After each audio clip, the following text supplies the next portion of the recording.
আমারও তুমি পাইছে থাকার স্বপ্ন দেখাইছিল, আমার হাত তুলে সারা জীবন পাশে থাকবার কইছিল। আমি তো জঙ্গলের পশু, জঙ্গলে ভালো ছিলাম। কেন তুমি আমারে আমার মানুষ বানাইলা? কেন তুমি আমারে ধোঁকা দিলা?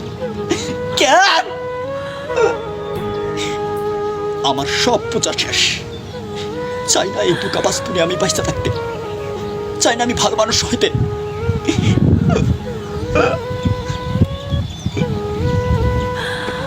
তোমার ভালোবাসা যদি আমি না পাই, তাহলে তাহলে এই জীবন আমি রাখবো না, এই জীবন আমি রাখবো না।